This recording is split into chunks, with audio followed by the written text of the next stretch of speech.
Live from the grill on San Mateo, it's Champions Corner with Sebastian Noel and me, Coach B.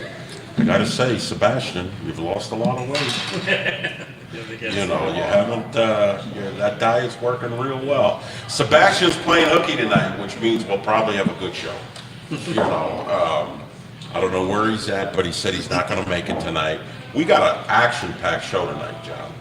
And we've got some amazing, amazing young ladies in studio, and we'll get to them. Man, it's June 30th already, bro. What the heck? What the heck? Where did June go? It seemed like April and May took forever. You know, am I the only one that goes like June 30th here? I gotta write another check out. You know what I'm saying? Like another check I gotta write. I felt like I just wrote the last check, you know. And so, man, rent is due again tomorrow. What the heck? You know, is COVID speeding the clock up? You know. And so we've got some amazing young ladies in tonight. We got a good friend of mine in studio, Di Thompson. Di's one of my first friends when I came here in Albuquerque. You know, I met Di for the first time. I was walking down Lomas, didn't know it was Lomas that one day. Di saw a native man and he pulled over and said, "Hey, can I help you? You know, are you lost?" And I was going, "Where's the nearest football field? Come on in, jump on." You know, Di, welcome to the show, man. Hey, it's good to see you, Coach. Did you share this on your Facebook page? I have, yes, I have. That's good. I'm all about the social media here, boss. Are you? Yes, sir. sir. You're an IT guy. Di's an IT guy. Absolutely. Beans in action, so I'm good, man. My wife likes Di more than she likes me because, you know, my wife's a teacher at Riverside Indian School and their IT program is for shit. So, and so she'll always say, "Should I give Di a call? Should I give him a call?" You know. Hell, give me a call, man. I'm still waiting on that phone call. I'll be more than happy to take care of her on that side. I work with that Bureau of Indian Education. I'll take care of that. Yeah. Mm-hmm. And so, Di, man, you know, a lot of things happened since the last time I saw you. Yes, sir. Number one thing, Luke Bear graduated, man. He did, yeah. Class of 2020. Yes, sir. He did well. Yeah, I'm very proud of him. We saw pictures.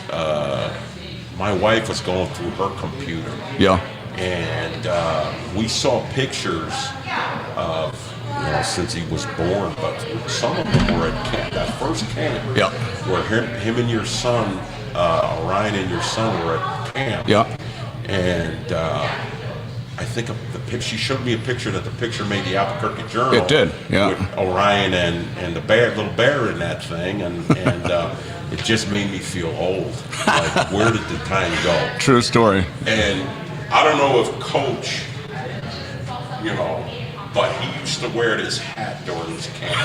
That was like... I almost wore that hat today, too. This straw hat that looks like there's a canopy that goes with it, man. And, you know, I always thought that was the coolest thing, man. You know, I asked you the other day, we could talk about it, you know, where's the boy going to school? Right now, he's got an academic scholarship to New Mexico State, so I'm proud of him. You know, he had a number of choices, had a number of colleges looking after him still to play ball, but just wasn't in the cards. So he's looking to, he's more, I guess he's got a brain on him and stuff. I mean, hell, he's 6'5", about a good 320 and stuff, and the kid plays violin since he was 6, so... You know, the kid's all over the place and stuff, all over the map. He took a lot of honor courses back at La Cueva, and so he's done really well for himself.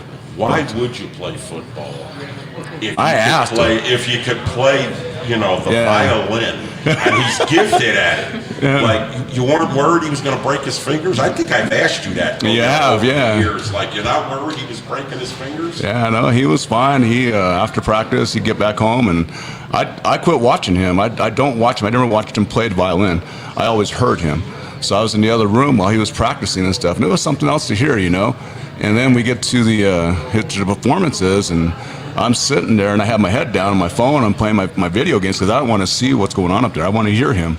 And I can hear him out of the 30 kids or so that are up on the stage and stuff. And I could hear my son play the violin because I heard him at home. It was just a beautiful thing to hear him. Right. And so when it was funny, though, because when they took their bows at the end and stuff, you saw the little kids come up here, and then you see my son at 6'5", coming across. He like stuck out like a sore thumb out of that thing. But he made an interesting year for him at La Cueva. I'm really proud of him. And State, what a phenomenal school. Yep. Close to you, so you don't have to move to Cruces. No. You know what I'm saying? No. Because if he was going to go to Norman, I'm going, you and your wife are moving to Norman, That'd be second home for us anyways, too. Yep, that's home, yeah. We tried, but believe me, we tried. We talked to Coach, what's his name, Bedenbaum, was that from OU? Yeah, And, we had him Great talking to him O-line and stuff. coach. Oh, yeah. And, got him out there in a few camps out there and stuff, and talked to the time, what's his name out there? I want to say the defensive coordinator out there. Now he's over at Nevada. We were talking to him and stuff there for a little bit to get him running up there, and he loved it. But Sanchez is the defensive coordinator. yeah, that's not there now. He was up. He's now the coach at Nevada. No, I don't remember his last name, but yeah. Well, we're football related. Obviously, Absolutely. We're football related here. You guys are following Coach House. He was here on Yes, sir. Thursday. Mm-hmm. And I think that y'all are, you brought some of the players down. What are you doing these days? I know you're working, Right. but you're still involved. We're football related. You're still Absolutely. involved in the game. Tell me what you're doing right now. Well, like I said, football's in my blood. It's been there for a while. And I, of course, coaching Baby Bear and stuff. We always call him Baby Bear. Of course, he's bigger than me now and stuff, but he's still our Baby Bear. I can still whoop him. Well, at least I think I can, anyways. But I don't know about that. He's pretty darn big. yeah. So, but I just stayed with it, and then a friend of mine, in fact, Heather, asked me to come check out the Heat, Rio Grande Heat. And I was like, all right, Who are the Rio Grande Heat? Well, Rio Grande Heat. Well, you know what? Let me turn it over to my close friend here, Brenda. She's the owner. Brenda Atencio and stuff. You want to go ahead? Brenda, you didn't tell me that you were an owner. I usually don't get along well with owners. That and kickers. Yeah, owners and kickers. I remember that. Yeah. You know what I'm saying? You remember how I didn't like owners and kickers? Yeah. Does anybody kick here? That's instant. No, we don't have our kickers here. Dyer's right. I don't get along with kickers. I never have. I'm old school. Brenda, welcome to the studio. Thank you. Introduce yourself. What tribe are you? Then you brought some of your players down now. That's right, So that's you're right. really Dye supervisor now. Well, once I put that uniform on, I let them know. I'm the player at that point. When you take the uniform off, do you let them know too? I think he could probably speak for the fact that I'm a totally different Hands-off owner? type of owner. I You think know I what can I mean? work for her. Yes. She takes a Hey, come hands-off- on board, let's go. Hands-off approach. I can Yes. work for an owner that's a hands-off approach. So Didn't go well with my last owner. When we were wrestling in a room, and here's the reason why. If I'm going to be your head coach, you got to give me the keys. If you don't give me the keys, I'm not your head coach. You know what I'm saying? Yeah. Your head coach, do you give him the keys? Oh yeah, I give them full reign of the players, the field, their game plan. I basically let them know, this is the team, how you guys schedule practices, game time, itinerary, everything, that's all on them. Di told me an amazing story. I called Di last week about y'all, and I just thought, I don't know where I saw you. It had to be a post that you posted. I'm not on Facebook. I'm not Right. I'm old school. Even though we have our own pages on Facebook, Instagram, all those, I'm never on it, and so I don't know where I saw it, but it had to be his page, and I might have clicked on it because I wanted to see what Di was doing football-wise, because I Right. saw it was I don't know if my wife showed it to me or whatever, and when I saw, the post, that he had posted, I believe it was that, made me look up your website. And when I saw how many indigenous young women are on your website, I called him up Yeah. and said, hey, bro, like, what are you doing these days? Yeah. And he told me, but he told me an amazing story. Yeah. All right, you want to go over Yeah, that absolutely. story again? Yeah. Going back into that, I got invited. Heather asked me to come up and check out the schedule, check out the football program, and, a little bit of, what I can give to the team and stuff to see what it was about. So my wife and I, we drove up there and, to Santa Fe in the middle of winter. So it was like around February, I think it was, and stuff. And it was snowing cats and dogs and stuff. And I had, I threw bags in. I had bags already. So I said, if we're going to work out, let's throw a workout and see what these girls are about. So I showed up in Santa Fe, and I believe I was the first one at that field, and there was probably about a good 6 to 8 inches of snow out there. That's a lot of and it was snow. still snowing. And I'm like, there's no way in hell these ladies are going to come out there and play this damn game. I said, no, bullshit. Was it a game or practice? It was practice, Okay. and so I'm sitting there waiting a little bit, and all of a sudden I start seeing these little cars pull up, and pretty soon a truck pulls up. I'm like, okay, here we go. And I'll be damned, we had about 34, 35 girls show up at this practice, and they got it, man. They were out there running, doing whatever they were. Girls, we had a couple coaches out there that were helping along the way, and I'm sitting back and are you kidding me? In the snow. These said ladies the come full team showed up. Yeah, full team. And we ran practice. I got out and I'm like, yeah, let's run. Yeah, now I'm back in my own mind. As you say, I come alive when that stuff comes about. So I'm like, yeah, let's go. Let's check this out. Let me see what these girls are about and stuff. And the cool thing, I guess, the thing that threw me about it was, and what really drew me into it, was the fact that these ladies were passionate about the game. Not one of them came back and sat there and worried about what their nails looked like or if they got hit wrong or whatever stuff. They came after each other. I'm really proud of them. And it was pretty damn amazing and stuff to see that passion in that game. So I'm like, okay, yeah, I'm on board. Let's see what you got. The next day we went back to practice again. It was the same thing. We had more girls show up for the practice out there. I'm like, you kidding me? All right, now I'm gone. I'm game. I'm in. Yeah. If they're going to invest it, I'll invest my Absolutely. time when we go in. And Absolutely. that's an amazing story, because, as They all come from all walks of life too. I've been out here for 6 years coaching the Gladiators, and our first camp that we ever had was up in Glorieta, up north. Yep. And we couldn't practice in the morning because we wouldn't practice with the snow. Like we wouldn't. My guys went, oh, it's cold and we slip. We slide all over the place. So we had to wait for the sun to rise every day. So the sun would melt it off every day, and then we would go and practice. And so where does that, commitment come from?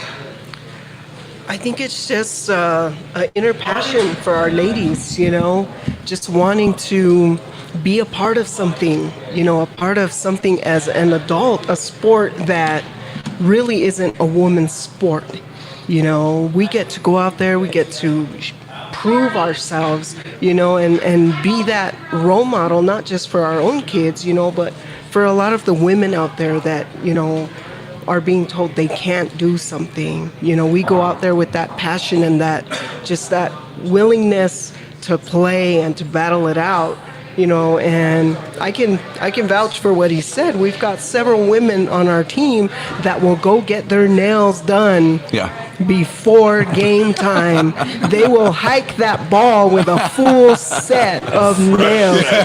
Yeah. I've never heard that before. Yeah. See where I'm coming from on that? Yes. Exactly, Game day, they're ready to go. They're in full uniform. Absolutely. The nails are part of the ensemble. The hair is done. They even set a time for hair. Yeah. Nice. Yep.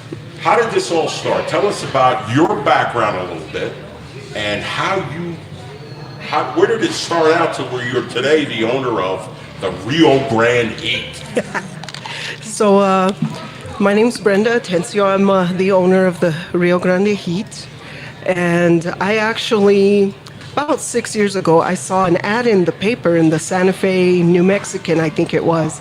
And they were looking for women players to play football. And I saw this ad and I was like, women's football, really? I always, in high school, junior high, I wanted to play football. Where'd you go to high school? I went to high school at the Santa Fe Indian School. Okay, that's At I that love it. time, they did not allow Right. girls to play football, and so I went my whole high school career no football, sidelines watching. And so when I saw this ad for women's football, I was like, I'm gonna play. I didn't even think about it. I was just like, I'm gonna call this number, I'm gonna play. And so I joined the Santa Fe Dukes women's football team at that time. I played 4 years with them. Wow. And the team, slowly dismantled, all the girls kind of went their separate ways. And, I got approached by one of the girls saying, hey, we should, start a team. And I was like, let's do it. And so Rio Grande Heat was born. And, our first season, we had a roster of 16 women. This season, we have a roster of 52 women. We Yes, went from 52. 16 to 52 How about that? in 1 year. How many coaches do you have? We've got Yes, three right now. Yes. 3. I'm unemployed, so. Hey. Let's go. It's like, let me hand you my resume. Sebastian says I walk around with my resume all the time. So, and that's pretty awesome. And so you had such a great experience. The team that you're playing for in Santa Fe folds, Yeah. and you take the responsibility of saying, okay, we're going to create something. We're Yes. going to create something. We're going to build something that obviously to have 50 some odd players right now is amazing. To get Di involved, to have to be that credible, for him to be involved in it is amazing. It's amazing. And so Yes. tell us about the beginning of the Rio Grande. You said you started with how many? We started with 16. 16. 16. In a game that has 11, 11, and 11. Yes. And 11.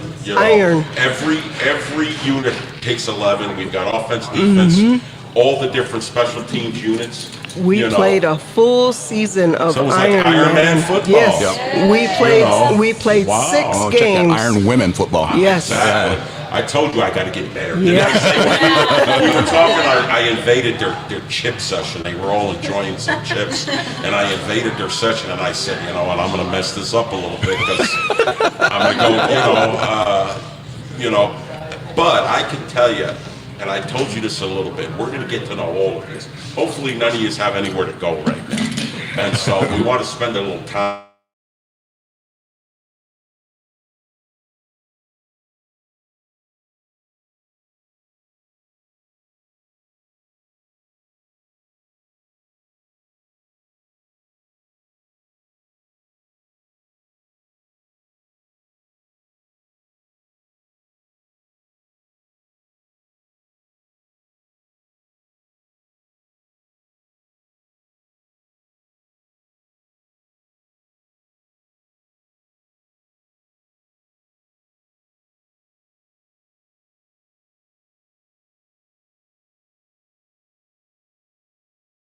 She's here by herself going, like tough as nails. Yeah. Well, Native women are tough. Absolutely. Native women Absolutely. are tough. Yes, we are. And a resilient bunch. This is the reason why we wanted you here. So Strong and silent until you piss us off, right? Yeah, we know that from our wives, yeah.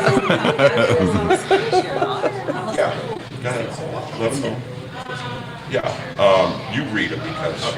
So make sure that if you want to comment on any of our platforms, we'll post them on the air. We've already had some shout outs from some of your fans. Sweet. My wife is a full-blooded Delaware from Oklahoma woman, Western Delaware, and she's far from strong and silent. She's strong, but she ain't silent. So I ain't got one of them silent Native women life, boy. I mean, I tell a story. I don't know if I ever told you this, Don. Whenever we would go back, we have a ranch in Oklahoma, and whenever we would go back, the season would end. That's my boy right there. Yeah. He plays for St. Diaz, so I don't go back now. He's got 2 more years. But when we would go back, and he was younger, my first 3 years coaching the Gladiators, when we would pack up and go home, for the winter, as soon as we'd hit Interstate 40 going back, she'd say, "Okay, you're no longer the head coach of the Duke City Gladiators. Put me in my place." As soon as we hit the no one's gonna make tell you you're special around here.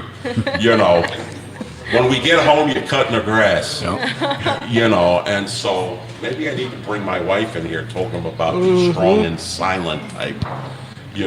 And so you have 16. Tell us about your first season. So our first season, like we said, was completely iron all the way. Our women played offense, they played defense, we were special teams, we were our own backup to our own backup. We had nobody coming You're in your for own coaches too? No, we actually you had had a couple of coaches, yeah. And so, we started off, really slow. Our girls were so passionate. We went out there, we did 6 games. Our season was 6 games. We had 3 away and 3 home. And we finished our last game of the season in Vegas, mind you. We went with 13. We played the last, I think, 12 minutes with 10 girls. First season, last game Yes. of the season in Vegas. We finished with 10 girls. I think we lost Heather, matter of fact. So Heather, you've been to playing concussion. the whole time. Yeah. Okay, we'll get to Heather. Let's, Yeah, I want to talk to Heather. she's patiently waiting. She is patient. Okay. She looks like she's ready to go, though. Yeah, Like, she's ready to go. okay. And Yeah. so what was your record after the first year? We went 0-6. Okay. We didn't win a single game. You got to earn it. You got to earn it. When you because grow, you got to earn it. I think for us, it was just one hell of an accomplishment, having 16 girls and playing 6 games, iron, all the way through. It was just, when we finished that game in Vegas, we huddled up, we hugged, we were so proud that we did the whole season. We kept hearing about other teams in the WFA that were dropping because of their numbers, injuries. We played through those injuries, those, broken bones. We had some girls with MCL, ACL tears. We battled it out. We finished the season and we were like, hell yeah. So the we did season it. ends, you automatically start preparing for season 2. That's right. All right. Now, you go for season 2, you finish with 10 players. The number one goal is to recruit players. Exactly. How do you go about and recruit players? Well, we did a little bit of everything. Flyers, reaching out to different news stations. And were you based in Santa Fe, or you were based here in the Duke City? We're still actually listed under Santa Fe. Okay. Just because at that time there was another Albuquerque team that was looking to come on, which they ended up not doing. And so we're still listed under Santa Fe, although we've got women from across the state of New Mexico. Right. We've got women from Dulce, Okeowinge, Roswell, Las Vegas, Santa Fe, Albuquerque, Rio Rancho, Laguna. We've got... And these ladies will travel to Yes. practice. They will travel Oh in. my goodness. Yes. Let's partner up, two and two. Come on over the mics. here. Let's bring the ladies in. Let's partner up, two and two Don't on the be mics. shy. You can slide the chair out. If you guys can slide them in, we got another chair back there. Got it, Coach.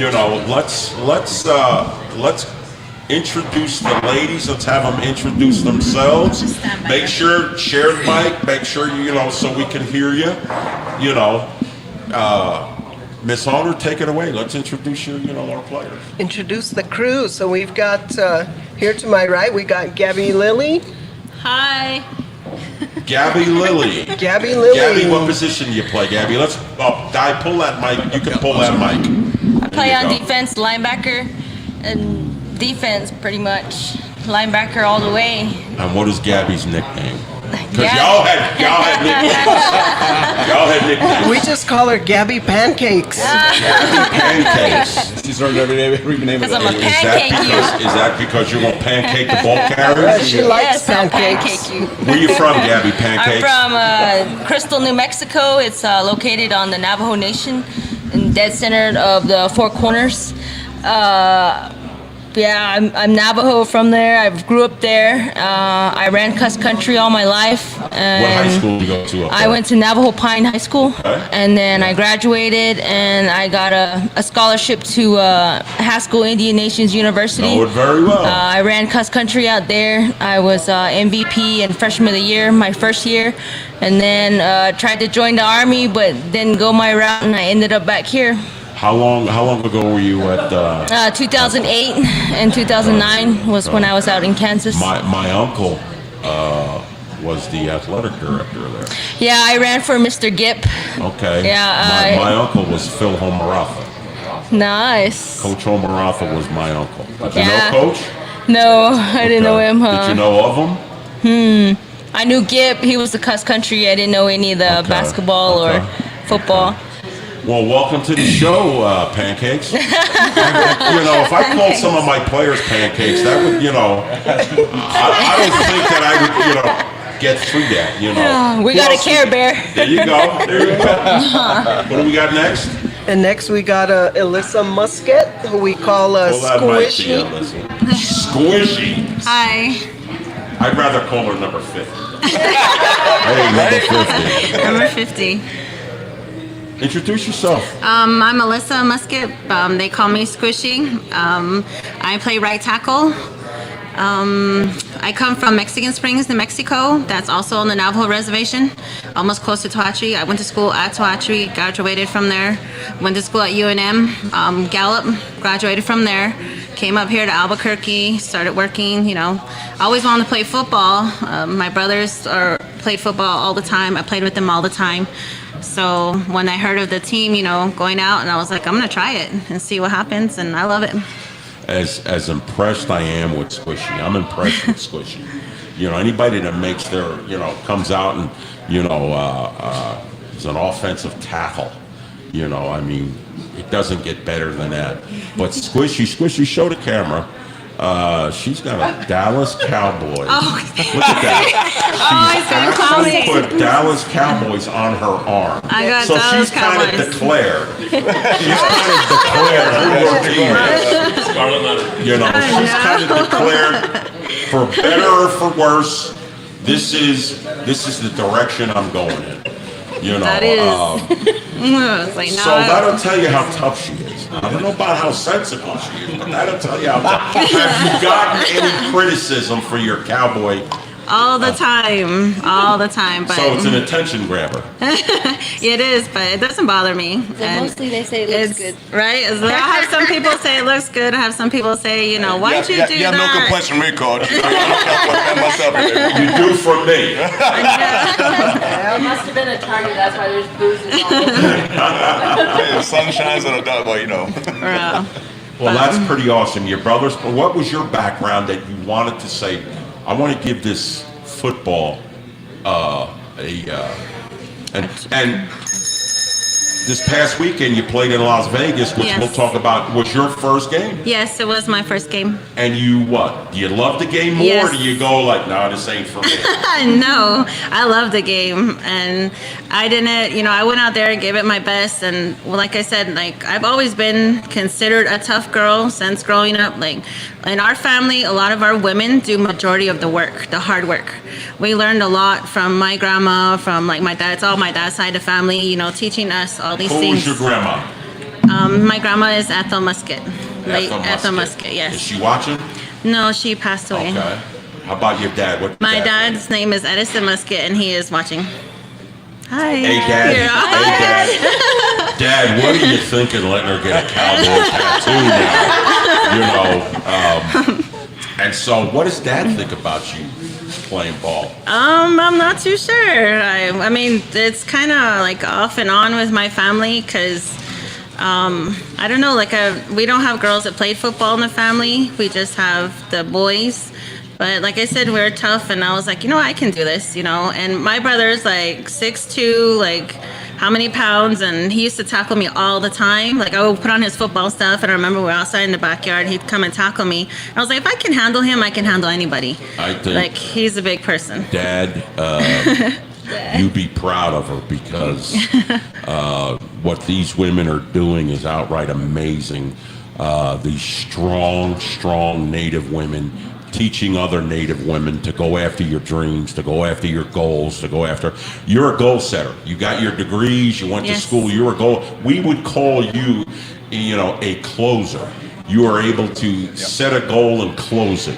When we won our first championship game in 18, I was doing a TV interview, and they said, "Coach, why did you win it this year?" And I said, "Because 21 of our 25 players had their degrees." And that I didn't mean that they were smarter. What I meant was they were closers. They were able to set a goal and close it. And so, Dad, you'd be super proud of her because she's going to teach so many young women, even if they don't play football, follow your dreams, man. Yes. Follow your goals. And that's why, these ladies here and why they're here, they're such role models. Squishy, thank you for being here. Yes, thank you. That was weird. John's a football guy too. He's been a coach for 20 years, 25 years in the APS system, 26 years. And so, who do we got next? I'm looking forward to this one. Yes. So up next to my left, we got Heather Koyawina. Hi, everybody. I'm Heather. Pull it, yeah. I'm Heather Koyawina. I'm Hopi native from Second Mesa, Arizona. This is my second season playing football. First season, my positions I played was pretty much everything. I mainly was. Iron Man. You've Yes, been I here was- since the beginning, I was or one of the Iron Men, so Okay. I played O-line, D-line, and center position. Unfortunately, I was one of the ones that went out at the last game of last season. I ended up in the ER in Vegas with a concussion.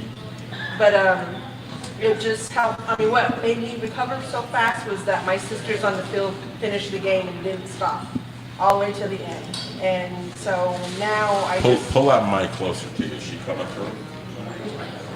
Okay. But now, I'm not an active player this season. I Okay. am the team assistant alongside Brenda. I'm also. Are you coaching? I help with coaching the new players. I also do the sports medicine. I am like a team mom. I'm a counselor. I make sure these players get to their games. I'm constantly renting the vans to if they have. So have you retired and now you've taken more of an administrative role? She better not have No, I retired. didn't retire. So No, we're in a healing process. Yes, I have my knees. At my age, also, I'm one of the oldest on the team. She's still young. I'm gonna say I'm 44 years old, and my first season. 44. I was going to say like 29. Thank you. You know. But Brenda, you better give him a job. But first season I played at 43 and 44. I feel, my age now as before. It's like. I was like gun ho, and I didn't really care what I was feeling. Well, they say today's 44 is yesterday's 30. Right? Football to me, I've always been involved in sports throughout school. I graduated from Highland High School. I grew up all over. So you're a local girl. My dad was in the military, so Okay. I was for a while. I was always one of the new students in school. But it's good now. My dad retired here in Albuquerque, so I mainly grew up here in Albuquerque. I started studying sports medicine, and then I also earned my EMT license. I was first responder. Currently do surveillance on the side for the casinos, and Which casinos? I was at Isleta for 10 I just years. want to know because if I do something wrong, I don't want to run Well, my then I won't ass. say where I'm currently working. I better leave it at that. tell him. Yeah. She's got eagle eyes. What's your card, please? Exactly. We have to name drop. I go to Isleta and basically Isleta and Route 66 because they have the sports books. So I haven't been there in a while, as obviously. But do you work at either one of them? I worked at both of them in the past, but not there. Not now. No. I'm good. I'm good. And so, what was the reasoning why you wanted to play football? Well, Ooh, tell him the story. let me get into detail. Well, my story goes a little bit further than football. I am a recovering alcoholic. Okay. I drank for 29 years of my life and didn't really take care of my life. So She almost died. I actually was on the line of, almost on that flat line, honestly. And I turned my life around, you know, for my kids. I have 3 kids. I'm a single mother. I have 3 kids. And Brenda here had reached out to me when I came back from a 6-month rehab that I enrolled myself into out of state in Arizona. And it was an intensive rehab. I had to separate myself from my kids, my family, no contact, no money, no nothing. I was just out there alone. And it had me find myself, figure out who I really was, love myself. And I had so much anger, emotions, and everything on what I've done in the past. And I needed an outlet. And Brenda pointed me in the direction and put me on the field, and I forced her to play, basically. that's where I was. How awesome and amazing is that? And here's the reason why I want to tell you this, okay? And then we're going to get sexy bruises on the I didn't name her that. Like, that wasn't. What's your nickname? You're the one that's Daddy. It's Daddy. Daddy. Okay. No. Okay. I didn't know. No, Clan Wise, I wanna- her I wanna- father, so that's where that comes from. Okay. I want to tell you my story real quick. And the reason why I want to tell you my story real quick, okay, is because the greatest phrase that's ever been invented in the history of mankind is, what do you want to be when you grow up? It's the greatest question ever, you know, in mankind. And, you know, the unfortunate part of what we do with what do you want to be when you grow up, we voluntarily give that up at a certain age, which is wrong, you know? We should be asking that question when we're in our 20s, 30s, 40s, and 50s, okay? Because that question is meant for in life. And here's the reason why I'm telling you this. Okay? I was adopted out at 9 months old. Okay? Historical trauma found my mother in the 6th grade. Addiction found her in the 6th grade. She dropped out of school and she was going to Shalako Indian School. And people that listen to us, we have a large following of the Native community in Oklahoma. They understand about the power of historical trauma. They understand about when you have that warrior blood inside of you and there's no one to fight and how we turn it on ourselves. So I got adopted out. Got adopted out into a family in New York City. And I lived there for 34 years. My mother was a barfly. You know what a barfly is? Someone who's inebriated 24 hours a day, 7 days a week. To support her lifestyle, she did things that were not conducive to raising kids and not conducive to herself. I tell everybody she turned to prostitution to fulfill her trauma, because it was trauma that she was going through. And because she turned to that, she was in and out of jail the first 46 years of her life. From the 6th grade to she was 46. She was in Comanche County Jail at 46 years old. And she trusted somebody, okay?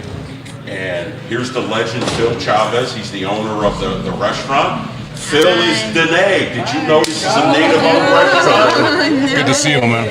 Phil is Dene. Hey,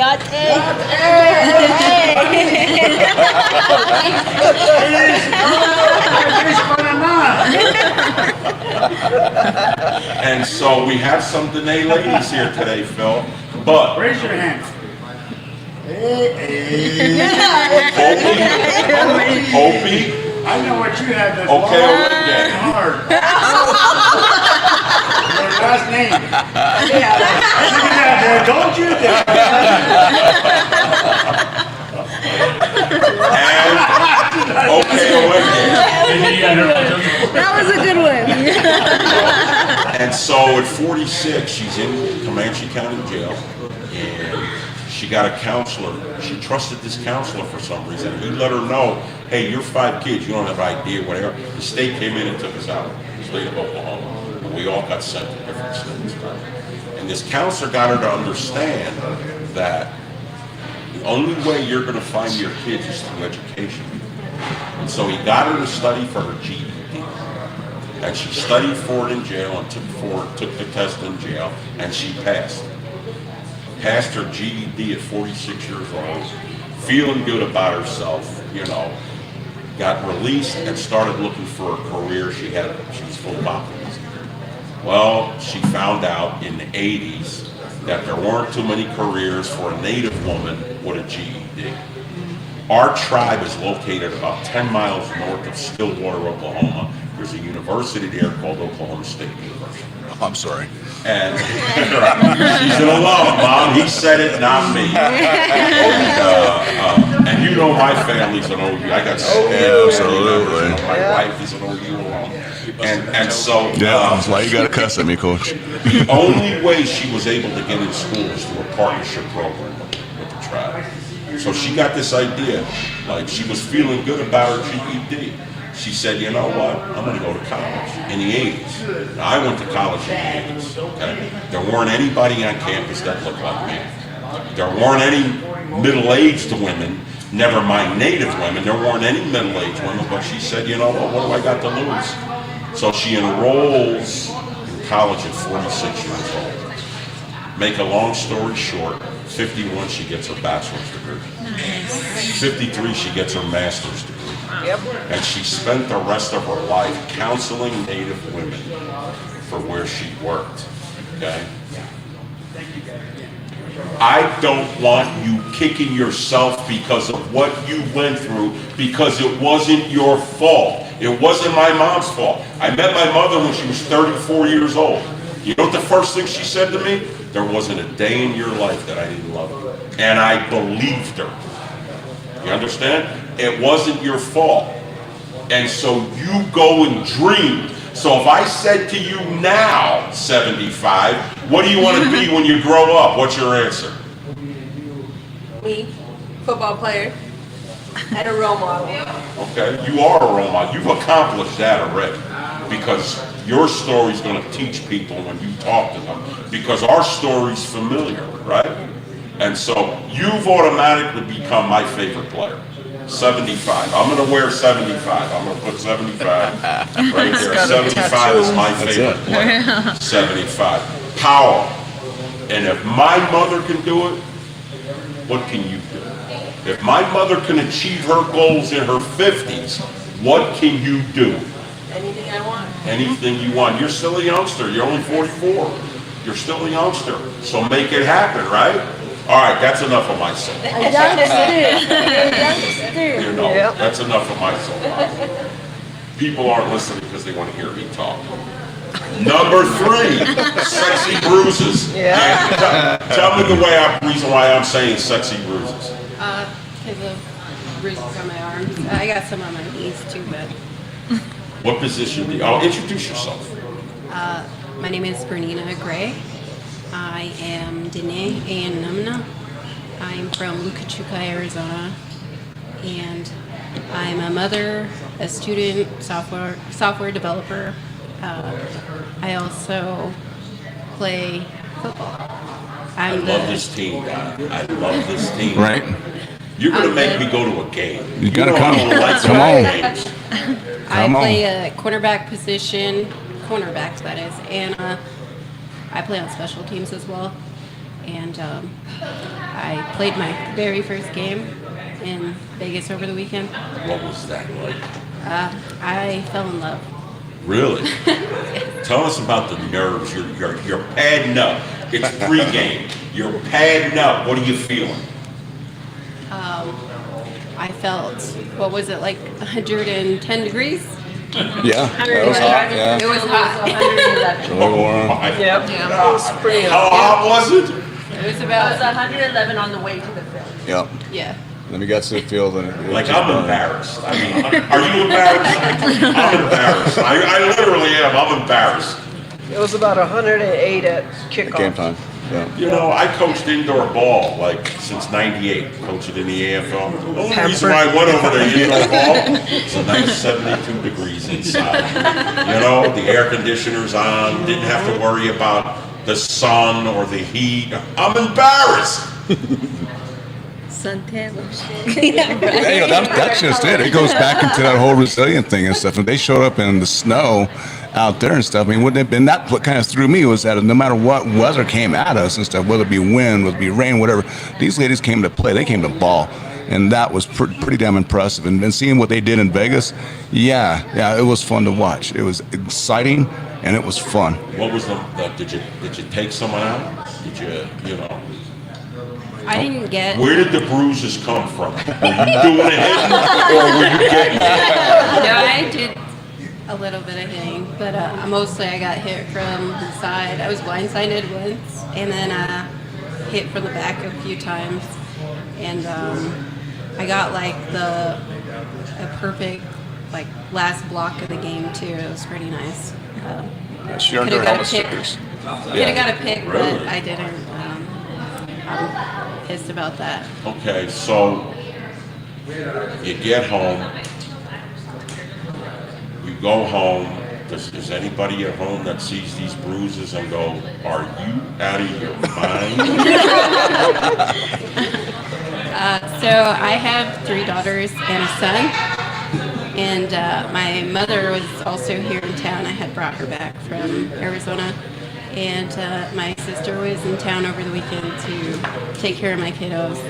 And my dad, I told him I was leaving over the weekend too, and he saw my photos on Facebook, and he just said, "You can do it."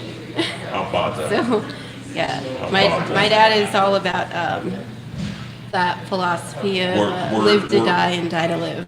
Were your kids at the game? Oh no, they Oh, stayed so here. you're still going to have the honor, or, you know, what are you going to do with, you know, your kids are at the game? You going to be a little extra nervous when they're, because I'm sure they're going to be proud as heck of their mama, you know, being out there for all of y'all that have kids, you know, Yeah. or family members or friends that go and go. Are you looking forward to? Because I know our players, you know, really enjoyed the ones that had their kids. It really made it worthwhile when their kids would go and see them play. Yeah. You know, are you looking forward to that? Definitely. Actually, my 13-year-old wants to play football. She is ready to go. She's very athletic. Does she look old enough to have She- a 13-year-old? She plays volleyball. They come to me with practice sometimes.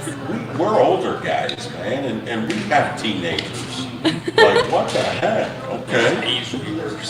Right? Right? And so you have a young boy and 3 girls, right? Yes. And the girl's 13. How old are the other ones? My oldest is 16. She's about to be 17. She drove to the store like right before we came over here too. Really? Yeah. You know, So it's Coach, starting. you see Guy's hair? Look how beautiful his color of his hair is. Like, you see it's like, you know, like that brown, like still, like, and then you look at my hair. And I'd like to think my hair isn't the color it is because I'm an old dude, which isn't the case. My hair is the color because of my daughters. Strictly because of them. They turned into teenagers on me and then drove me crazy. You know what I'm saying? It's not the stress of coaching. It's not it's my daughters. So good luck. You know, y'all hit teenage years and all of a sudden you changed. Yeah. My daughters used to sit on my, "Oh, Daddy, I love you." They hit teenage years and I was, you know, come over here and sit on Daddy's lap. You got $20 now? Right. Guy's got hair because he's got a boy. Boys are so much easier. You know, that guy messes up. I say, "Come here, let me get you with that right hook." Right. You know, with girls though, you know, "Hey man, come here, I want to hit you with the right hook." "I dare you. Go ahead. I dare you to hit me with the, you know, go ahead, hit me. You're a tough." Oh my goodness. Thank God they're older now. You know, and so, tell us about as the season moves along, you played your first game this year? Yeah.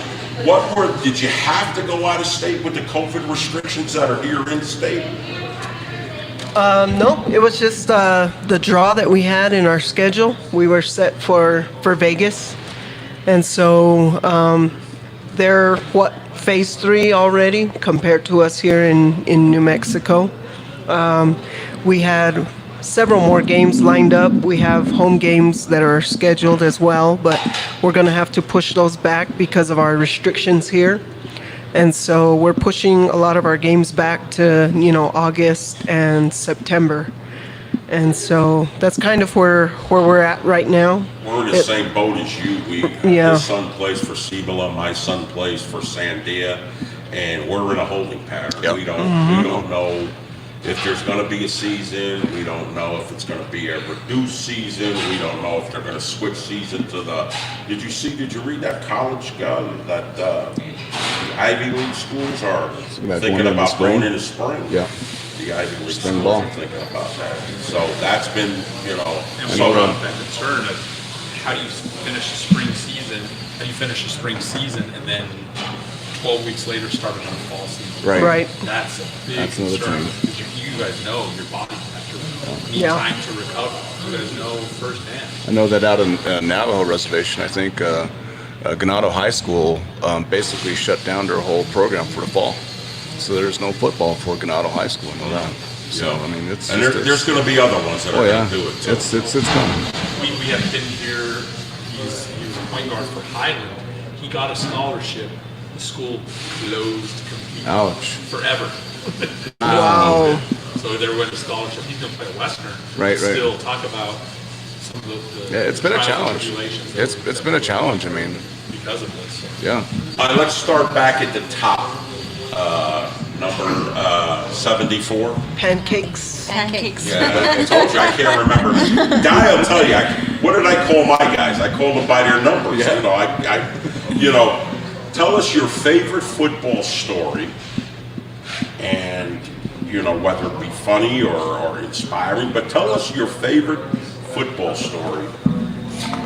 It was actually my first game where I just jumped in a car and my friend asked me to play football with them because they were a man short and I had nothing to do. I ended up in Santa Fe. They gave me a helmet. They gave me the pants. They gave me cleats. They gave me a jersey. So I'm thinking she's going to say, hey, I went in with a helmet and gave it, my best shot. I didn't have anything. Right? Exactly. Some girl just gave it to me. Right? I didn't know anyone on the team. I just came out and they were just like, run. I was like, okay. So I've never played football. Like I said, I ran cross country all my life. I played basketball here and there, but running was more my thing. And I just went out there and played. And the first play I went out there, I got an interception. Was it Yeah. like number 3 said that you fell in love right away? I was excited to hit people. That was my main purpose to go there was to hit people. Yeah, I was going through so much and I just wanted an outlet. So I showed up one day and just started playing. So last year was my first year and my first game was the best. And after that, I continued to play, got all my gear, finally my own gear, and started to focus more in just mainly hitting because I like that contact where you hear your pads just slap each other, and it's just an awesome feeling. Be ready. I haven't worn a helmet in 30 years. I want to put a helmet on this for crying out loud. Yeah, so my first game was awesome. I had the most fun ever, and I haven't stopped since. And so you're in. Yes, I'm in 100%. I mean, what kind of other sports do I get to play at the age of 30? Right. And even just with the group of girls, and not co-ed and having to be part of a team where everyone else wants to do the same thing I want to do, have fun, play football, and just kind of get the word out there saying that women are strong. Absolutely. And that's really important. We'll talk about all of you as we go through back these 3 years again. we all understand what's going out there in Indian country with Native women. Yeah. We all know the trials and tribulations that Native women, have to go through, unfortunately. You know, what was it that made you say, I want to make a difference? And people don't listen. The people that have never played football don't know what it's like. It ain't easy putting that hat on. It ain't easy going into, a game where at our level it was 100% injury rate. 100%. Which means that if you play the game, you're getting hurt. And at our level, you got to learn how to play with that. So what inspired you to play a game where you could be at physical harm? Was it the message that you had just said, which was powerful, to show this is how strong I am? Well, basically, it's just out there saying that natives are different people. Natives are the trades of all things, and that we can, whatever comes our way, we can handle it and take care of business. And to me, I just feel like alcoholism is the main thing that kills a lot of people, a lot of natives.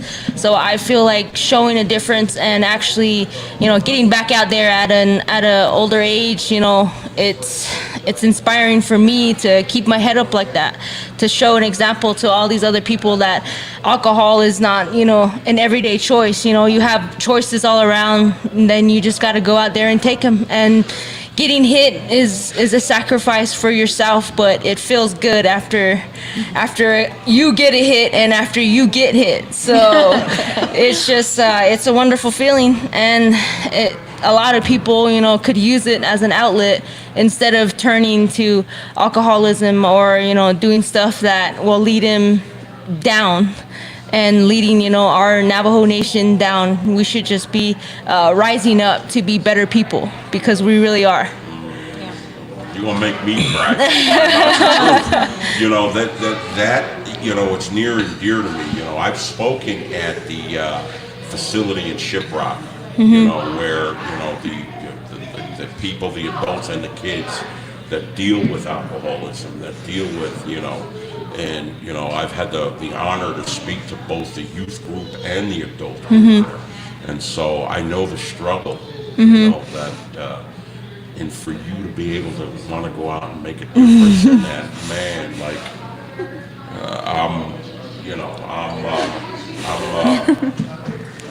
I'm just amazed. And so 50 Yes. squishies. What's your favorite? You played one game, I played but one you've game. been to some practices. You're around some amazing women. What is your favorite little, and why did you say this is the route I want to go?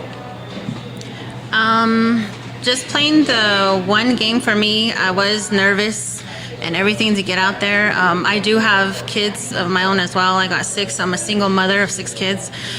They look up to me a lot. How old are your kids? My oldest is 20, and then I have a 16-year-old, a 14-year-old, a 10-year-old, a 6-year-old, and a 10-month-old. See,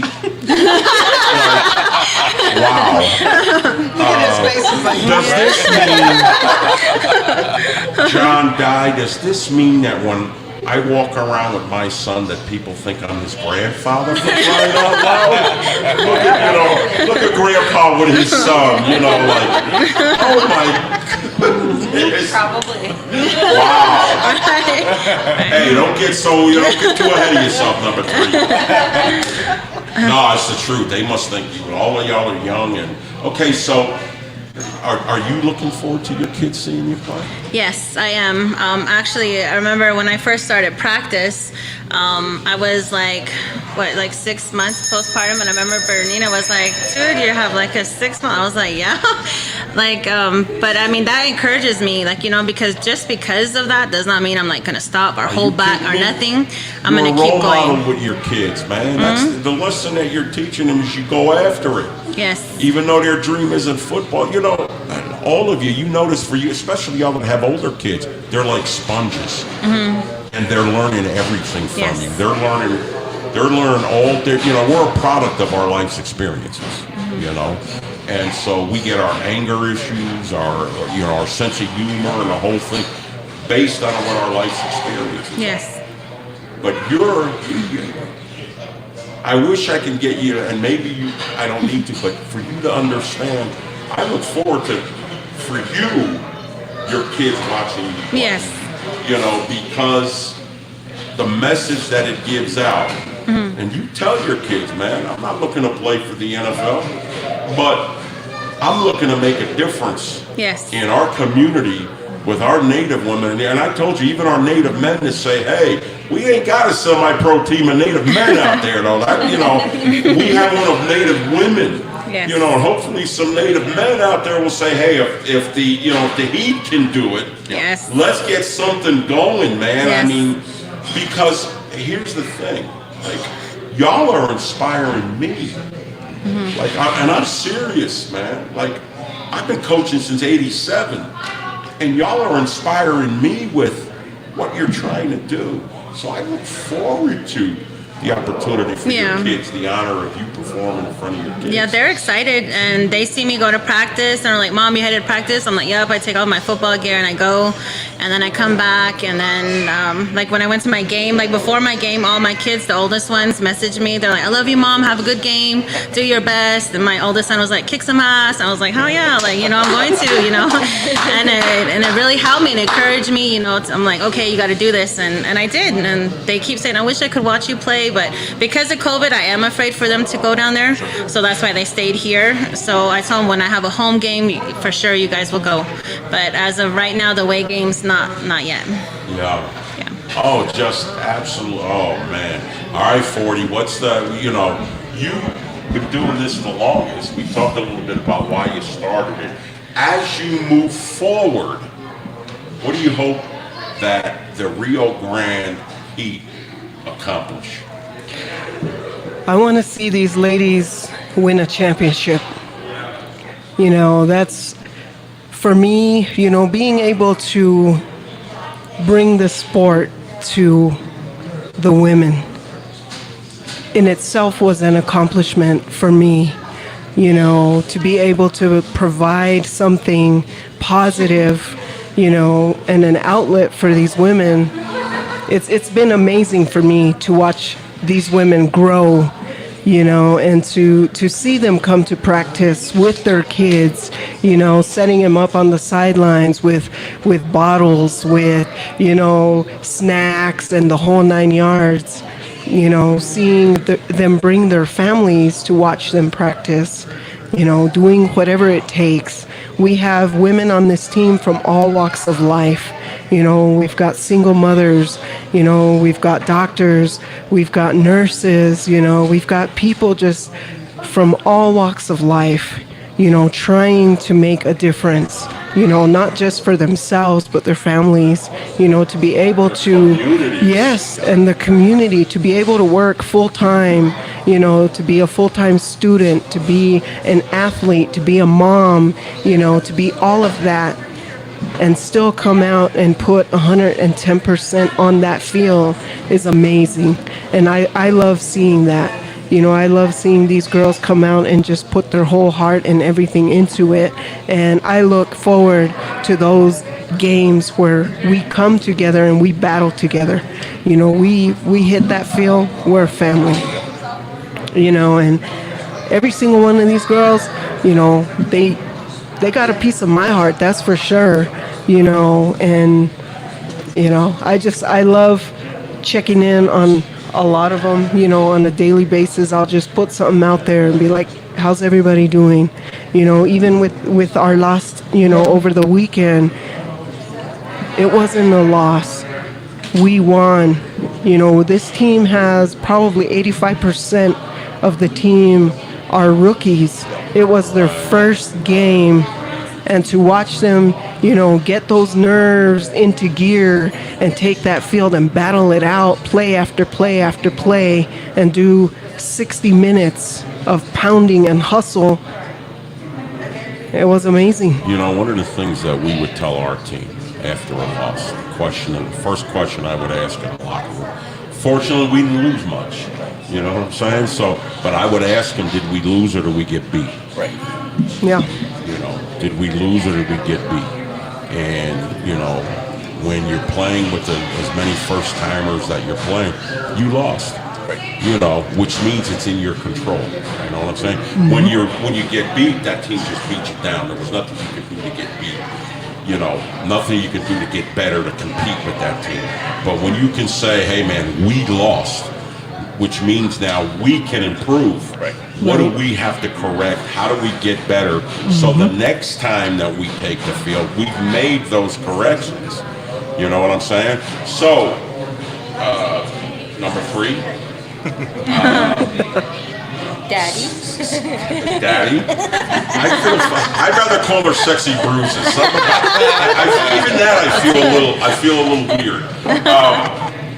Same line of questioning, which is the power, the impact. I think as a football guy, and it's been my life, let me tell you how powerful this sport is for all of you. And this is the reason why I'm blown away by y'all. Okay? Football's given me an education. You know, growing up in the New York City area, okay? Living there for 34 years, it was hard. Okay? 34 years I lived there, I was never once asked, are you Native American? Are you American Indian? Are you indigenous? Never once in 34 years. Because they didn't know what natives look like back there, okay? They would ask, are you Hawaiian? Are you Samoan? Polynesian. Polynesian, are you poly? You know, and so I was made fun of growing up because I looked different than anybody else. You know, I wish I grew up, in Indian country because I'd have been a stud. You know what I'm saying? I'd have been a stud, you know. But growing up where I grew up, it made me have to deal with life. Like, it developed my sense of humor because if I like girls, right, you know, they wouldn't talk to me because I look differently than everybody else. So I had to learn to make them laugh. You know, I mean, so the creator works in so many different ways. But as I was being made fun of, you might not notice. John hasn't noticed yet. Di hasn't. I have a rather large size head. You know, you might not have noticed. You know, I learned early one size doesn't fit all. And so painful. Okay, I'm in the same boat as you. And so I learned to tell people big heads are GQ in our world. You know, you look at my son's head. He's a sophomore in this picture. He had a size 8 head. Like they had the special order his helmet, you know. And so it was football that gave me the great equalizer. You know, when I went out for football, it was when people saw that, hey man, like prior to that, it was like a square peg trying to fit in a round hole. Like being made fun of, my self-esteem was for shit. You know, beat down, kind of fearful. I started playing football, they introduced me to weights, you know, and I started defending myself. From the 7th grade through the 9th grade, I was suspended by 12 times. I was that angry in it. Like, and I went to school at an African-American school back east, majority African-American. And I was that kid, after I started playing football, if you looked at me sideways, you had a problem. Like, I didn't say, hey, do you have a problem? They had a problem because you looked at me sideways because I learned the biggest and the strongest made the rules. Right. You know, and so it was football that gave me my self-esteem and gave me that acceptance in a non-native community. I had that acceptance once people saw that, hey man, this kid can play. You know, then they started looking at me differently. Then I had people wanting to be my friends. You know, it changed. So football gave me that, gave me acceptance in areas of his own age. And football gave me an education. You know, I was able to go to school. Then football gave me a profession. Okay, like I paid my bills coaching football. Like where would I be? But that's how powerful this game is. That's the fraternity that you're a part of now. We call it a train. You're on that football train, you know? And so you made the most powerful statement of all. I fell in love. Tell me about what you fell in love with. I would say I fell in love with the vulnerability that you have on the field, as well as the power. Overcoming the vulnerability. Yeah, well, as an individual, you're vulnerable, but as a team, that's where your power comes in, you know? And I really respect that asset because I was like a solo sports person. I boxed when I was younger, and I never really got into team sports. So this was definitely new to me, and I don't think I'm gonna play any other sport. Really? And you found strength in numbers, which, you know, when you talk about your vulnerability, I see your eyes getting a little, you know, emotional. Yeah. And so, you know, the great thing about football is team. It's not individual. That's the great thing about it, man. Like, who's backing you up? You know, if you're a corner, where's the safety? Like, okay, if you're a corner, you're in cover one, and let's say you're pressing, that safety's got to give you help over the top. You know, if the safety's not there, hey, where the hell are you? Where were you? You know, like, and so leaning on your teammates. You know, the one thing that I've coached since '87, the one thing, the greatest aspect for me was when I stopped being a player and went into coaching, I missed the locker room. The teammates, that's the power of the game, the locker room. When you're in there, we say it even today, like with what's going on, transpiring, what's going out there with BLM and all those different things. They take a page out of the locker room where there is no politics, where there is no color, where there is no, it's just a brotherhood or a sisterhood now. It's a sisterhood now where, you know, you take on the challenges of what's happening. You know, was that what you fell in love with? Definitely. As a matter of fact, I'm a member of a few different discourse communities, especially online. Well, of course, I'm part of like the developers, like software developers community, and then I'm really an advocate for missing and murdered Indigenous women, and then my football sisters as well now. So this is a community in itself. We have a podcast in the afternoon, Jack Vito's podcast, and we always talk about like-minded people. The best life is when like-minded people come together in your circle. Because one of the things that I can tell you is, and I know you all know it, you ain't alone. Right? That's the thing about on a football field, man. You're not alone. You got your sisters now, you know, and so, you know, that's the amazing thing. How coachable are they?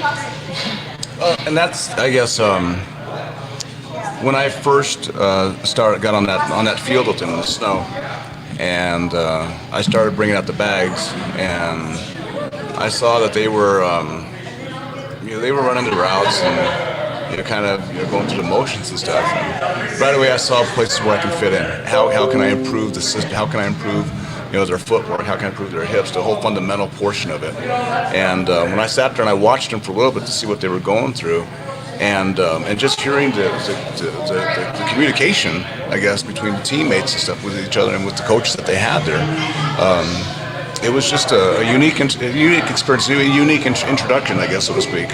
So I said, okay, well, let's go. Let's see what they could do. So I started throwing little bits at them to see if they pick it up. And they were like sponges, man. They just sucked this whole thing up and they said, yeah, let's go. And I'm like, okay, so I threw a little more at them, a little harder here and there and stuff. And then after a while, they got into the groove where it was just like, okay, this is what we're doing here. This is what the important step, first step, this is where your hips go. Once they started seeing it, but the thing that caught me is that, and I guess men are just wired different than women. Men, we see the end result in our head, and we know we have a purpose, we have a process, we have a goal, we were set up in here.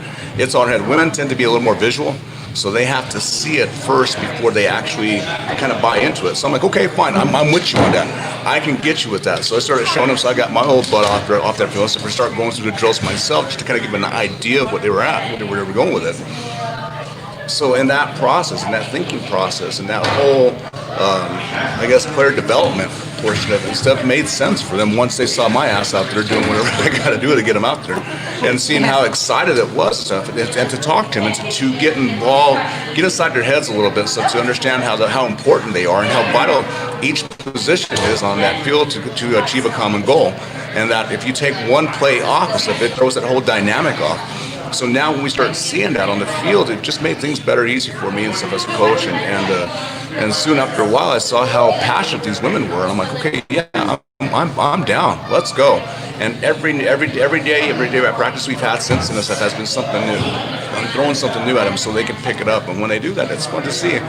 So this past weekend out in Vegas, we saw how that development portion came about and stuff. We saw some improvement on there, but you're right. 80% of the team and stuff is first years out.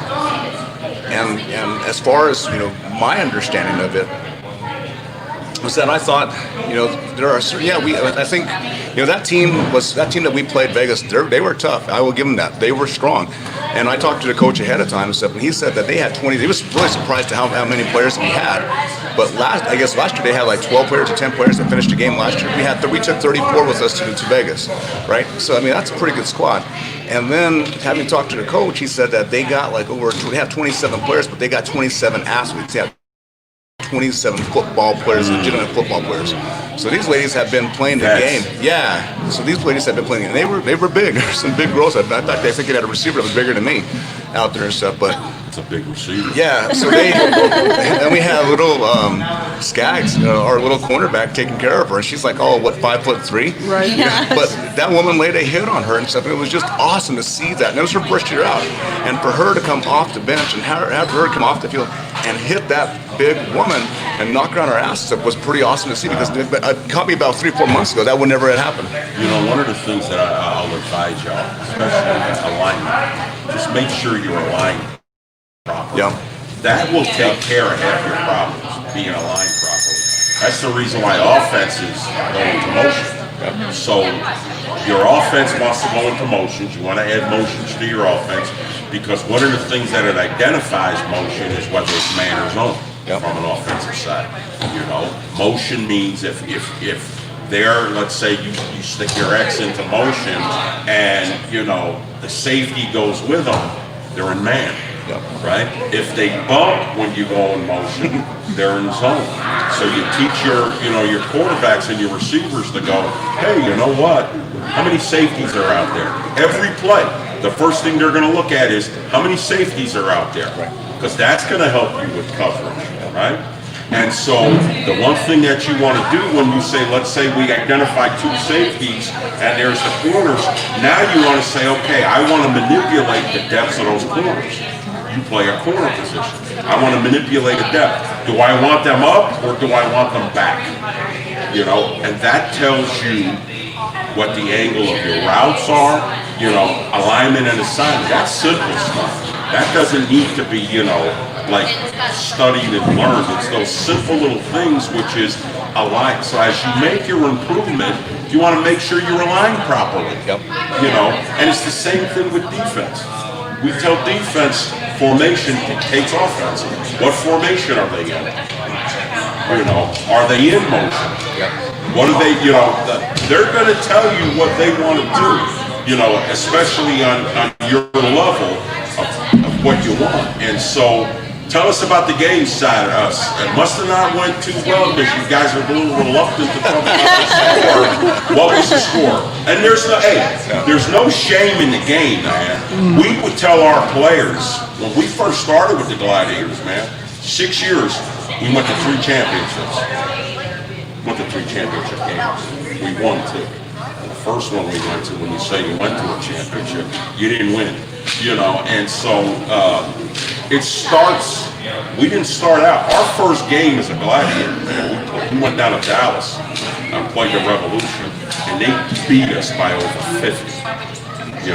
After the game, I went up to their head coach and said, I promise the next time we see you, we're going to give you a better game. And so I told the players, man, scoreboard's not for us. We're winners because we took the field. Scoreboard's for the fans. You know what I'm saying? So What was the score? The final score, I think, was 56-0. I think that was the final. Good. Yeah. My number one advice to y'all is, my number one advice to y'all is conditioning. Like the first level of success, you want to win a championship, you got to be in shape. And so, and here's the reason why I say that's not just a Rio Grande Heat. Okay, that's any football team. That's any. One of the things that when we first started the Gladiators here, we said we control one thing and one thing only. We can't control injuries. We can't control, bad officiating. We can't. The one thing that we can control is our conditioning. We will be the best conditioned team on. So as you guys are waiting for your next game, the opportunity is there for you to get into better conditioning. Okay? And I think that's what they saw at the game and stuff, I think that was the great equalizer. Again, going back into, they had to see it first before they can buy into it. So a lot of it was their first time out there. A lot of first time players stuff to see, okay, wait a minute, I got hit, I got blindsided here, okay, I got held here, I got hit here. Now I see it, and I think these ladies are residual enough to go ahead and bounce from that and learn from that. So no matter what I'm yelling on the sidelines of, watch your hands, watch your back, keep your head on the swivel kind of thing, now it makes more sense for them. So next time when we go to the game and stuff, they're going to be that much more educated enough to go where they're at. And honestly, and stuff, we gave them a hell of a first half. That team was rolling over players, rolling over teams and stuff. In fact, I think the last game they beat the team like 76-0 or some shit like that. But when they came at them, so that first half, we held them down to 26 points. Right. So I'm like, I bought into that. I saw that, and it was awesome. Conditioning, when you're not in condition, okay, and you're not, especially if you're not experienced, at least the fatigue. The fatigue's the first number one on the list of why do we make mistakes?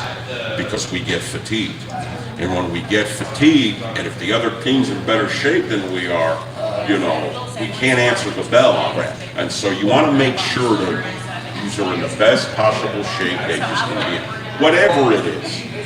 So that's the number one improvement you want to make against the team that beat you 56-0. The next time we play them, we're going to be in better conditioning. And that's a huge part of the game, conditioning. Okay, that's why on our level and above, you go after practice, guys are doing extra work.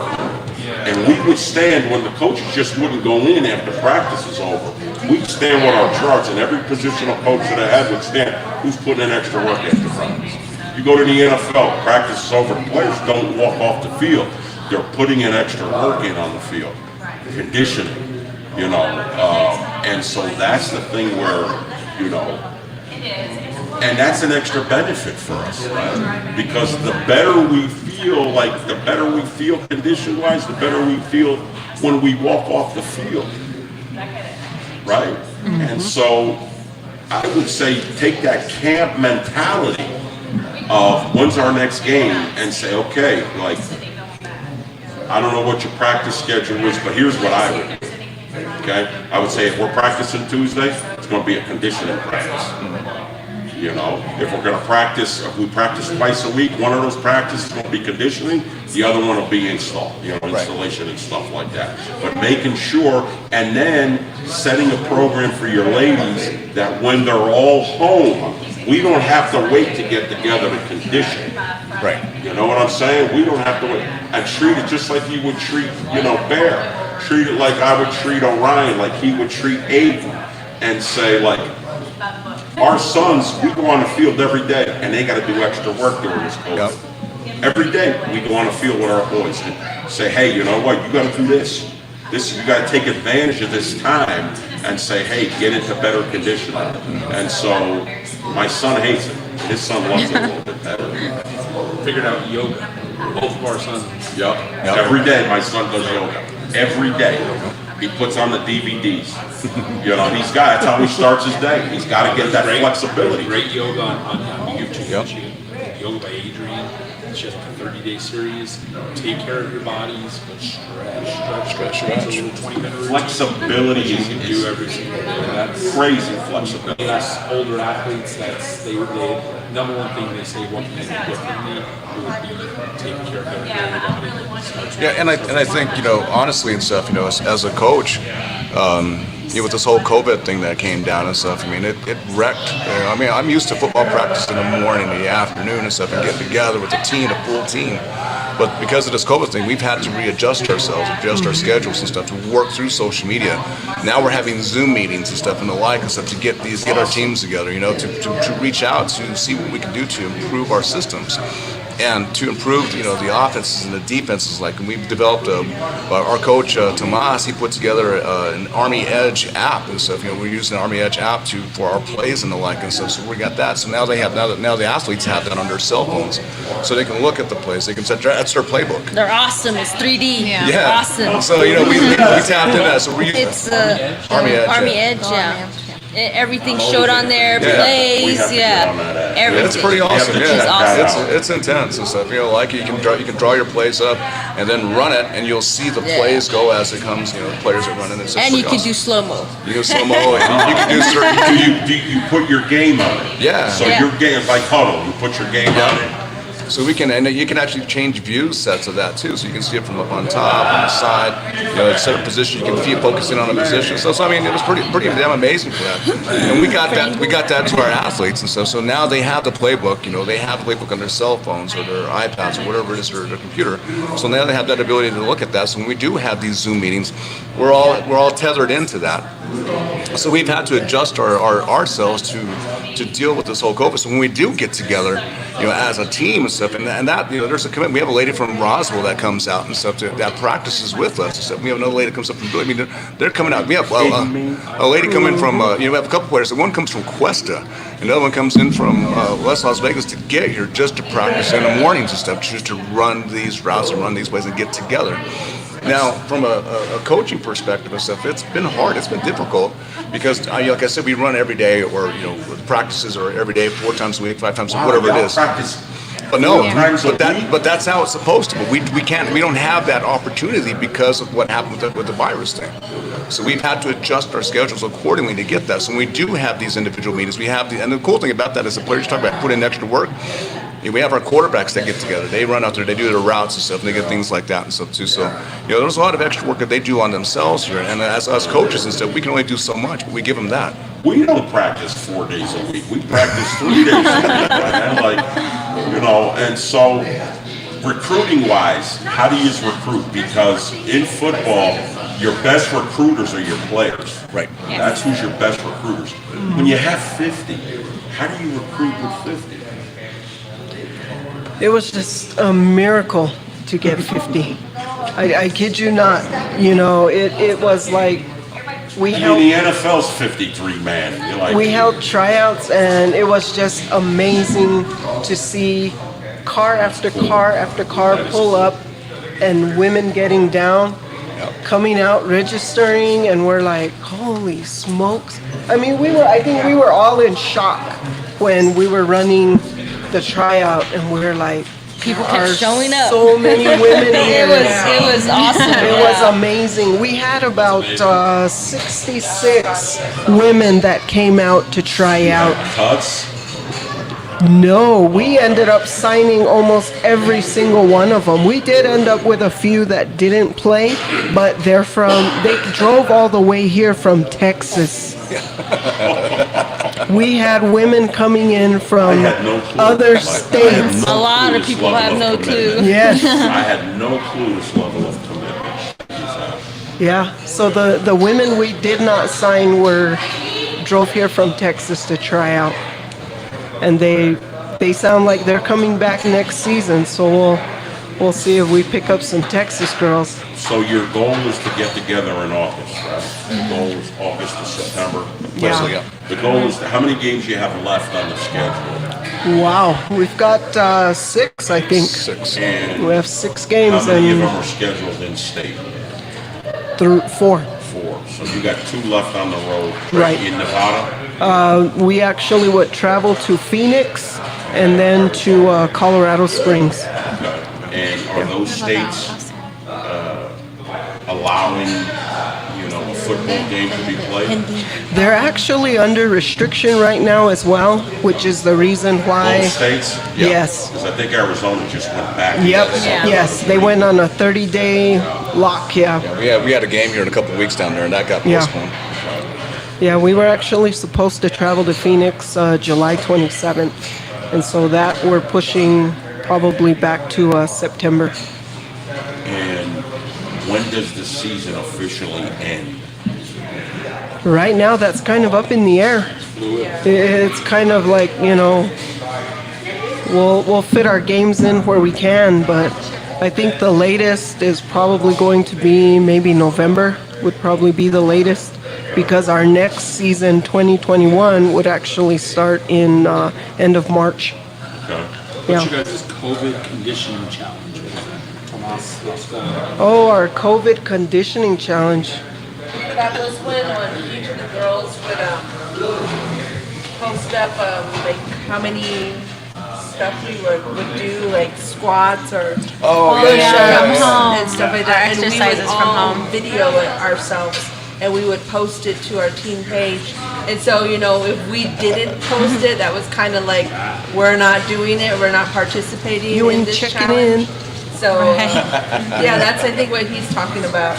And I think it got more and more. So like I think I started it off with like, what was it, 10 squats or something like that. Yeah. Then the next day we let one of the other She girls would pick pick. somebody and And then they added burpees, and then the next player added push-ups. I don't have Orion work out with So within, I think we got up to like day 16 or something, and we had almost a full hour of just exercises. And so after that, it was like, we're not doing it. right, yeah. And at that point, you saw, women slowly hopping off because it was getting more and more challenging. They even had me in it too, so I saw them and I'm like, all right, I'll get it. I'll get you ladies. It's about the commitment, about buying into the program and stuff. And I saw the ladies doing their work and stuff. I'm like, all right, I better get my ass up and start doing this. Guy, to you're myself, making me look bad. I mean, really.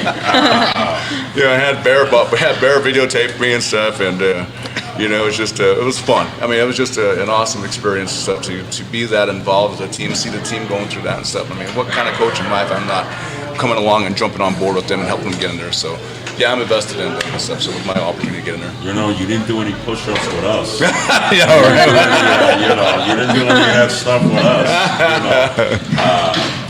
When you do film, did you do film like you used to be in our film section? Yeah. They're long. Our They film are. sections. They were. Yeah, but I'm still waiting on the film for Vegas and stuff, so we can start setting those Zoom meetings up with it. Yeah, exactly. I want to break it down with them, break down my positions and the like and stuff, and start talking with them and that, and get them involved. My first year as an offensive varsity coordinator in high school, we won our game and we did like 3 hours of film work, and the kids come out and they're like, "Did we win?" We spent 3 hours on 7 plays. Yeah. I don't know how long our film God damn, we were over at that Starbucks on 12th Street and stuff. Shoot, we were there from, goddamn, we get there from like at noon, and we didn't get out at about 8 and 9 o'clock instead of just going over film. My kids were like, they walked in all pumped because they won, and they walked out of there with their asses chewed. Yeah. And they're like, "Did we win?" And that's just 7 plays for 3 hours. And honestly, Like, stuff, they're ready for that. honestly, as a coach, stuff, I have to adjust my I have to, because man, I got a mouth and stuff, and I'll be our first player out there and stuff to say things, but then I have to readjust my language and stuff accordingly and say, wait a minute, because that whole Tom Cruise thing, where he says, there's no crying in baseball. But Tom Hanks, whatever his name is. But then when I come and talk to the ladies and stuff, it's like I'm so passionate about the game and stuff, about what needs to work, and so I have to watch my mouth a little bit and stuff on it. I think that, and it really is. I mean, one of the things that's a unique dichotomy. I coach. You notice I'm intense. Yep. I'm hard. Yep. How do you handle that? Like, if your coach is out there, do you want them intense and hard?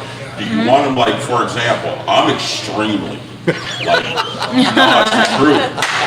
You know that guy. We went to several gladiator Well, let me games when you were apologize. coaching. So we got firsthand experience watching you work. I'm intense. Yeah. You know,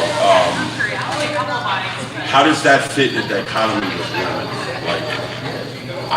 Like, I would be like, women have a hard enough time in their personal lives dealing with alpha males.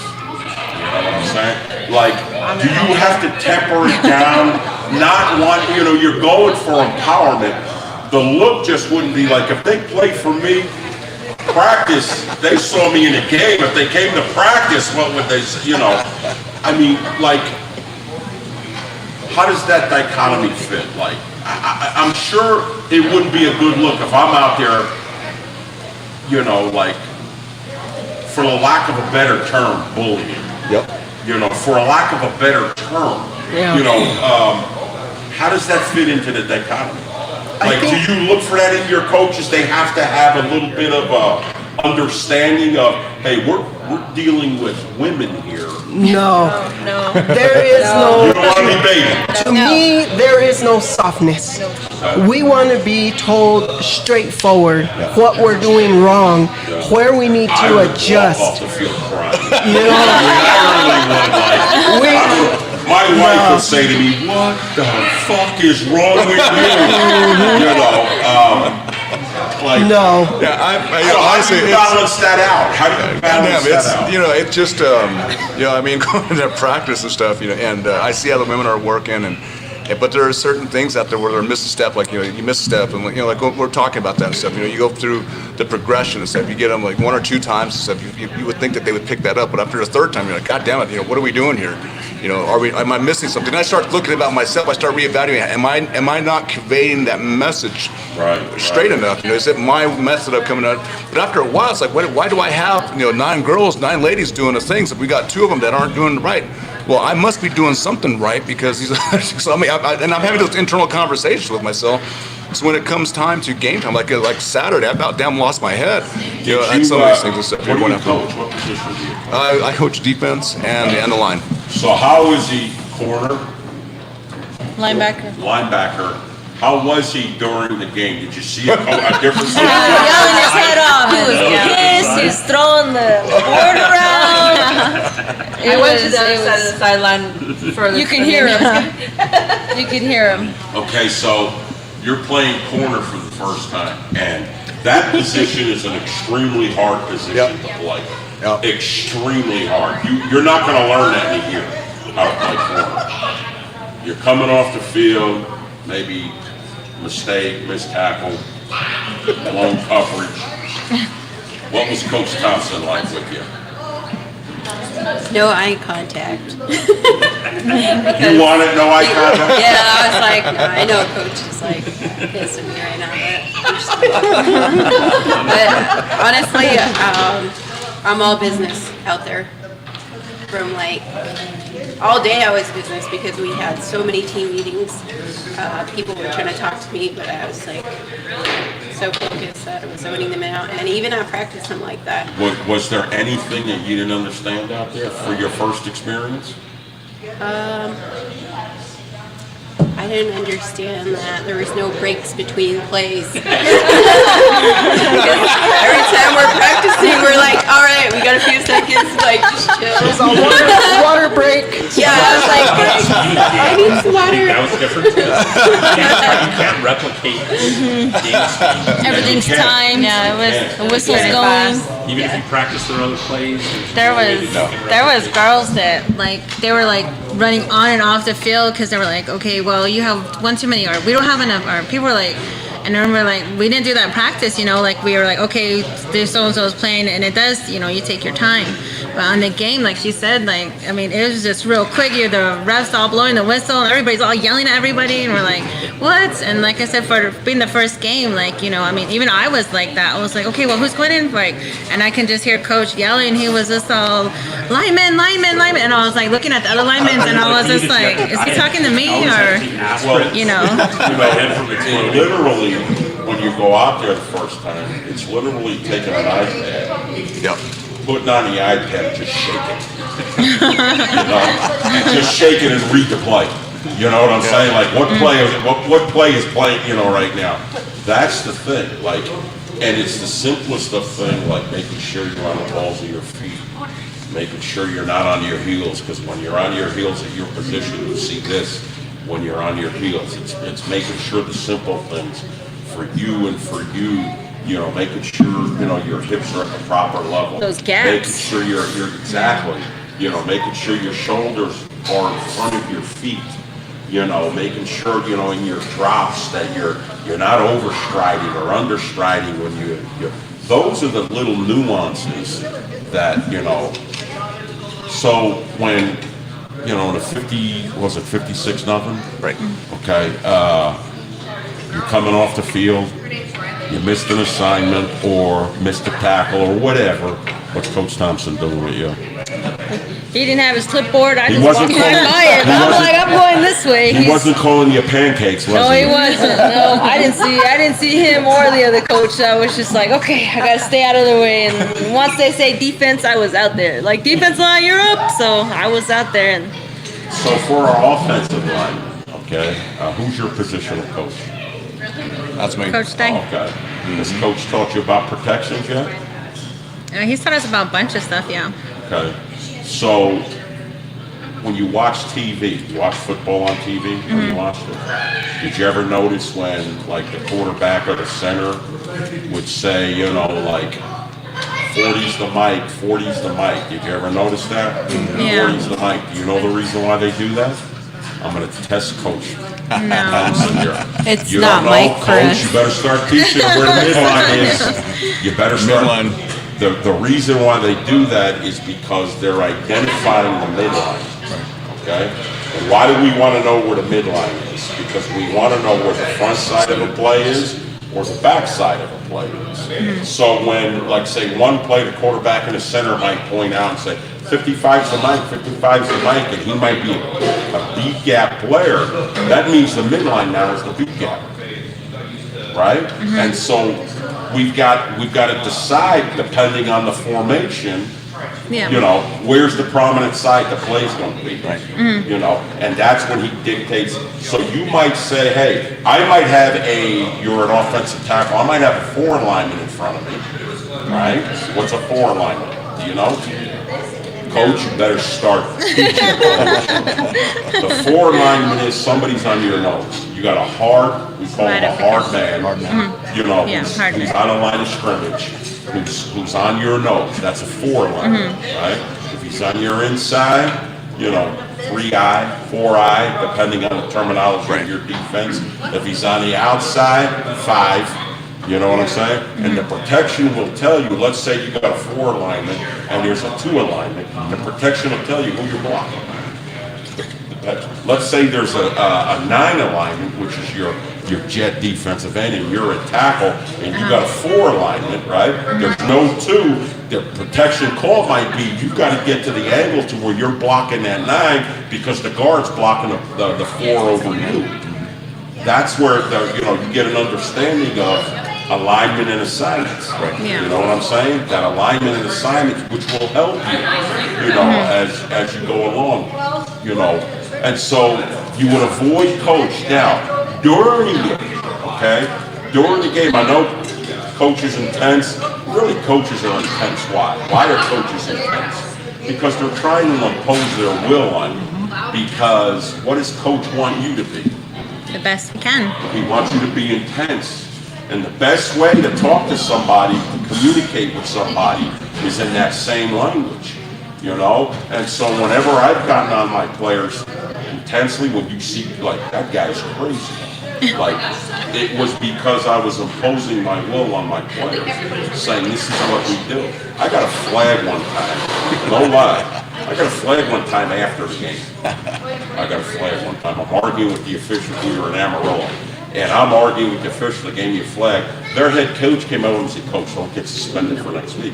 And I said to him, get the fuck away from him. Right. Because what I was doing was I was teaching my players, we don't ever stop fighting until we're in the locker room. So when I talked to them in the locker room, it was, fellas, here's the reason.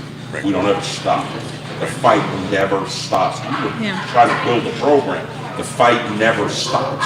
And so my goal in getting the flag after the game was to teach them, you go from whistle to whistle. No matter what the score is, we're going whistle to whistle. You know what I'm saying? And so those are the things, when you walk off the field, you're a rook. When you walk off the field, even though he might not be in a good mood, you gotta go over to him. You gotta say, let him answer the question of what happened, right? Because here's what the offense is gonna do. They're gonna beat you on a play. And if you don't make the adjustment, they're gonna come back with the same play. Two rules of thought, okay? I'm gonna run this same play until they make the correction to stop it, or I'm gonna run it again when I need it. And so you wanna understand what happened. Two receivers to your side, you're in the zone, maybe you didn't get enough depth, maybe you didn't. So you have to communicate. That's the #1 language in football. You know, it's not Dene, it's not Hopi, it's not, you know, it's you gotta communicate with your coaches and say, hey, what happened? Now, even for you, Di, the next time that you're able to do this, we get emotional. Okay?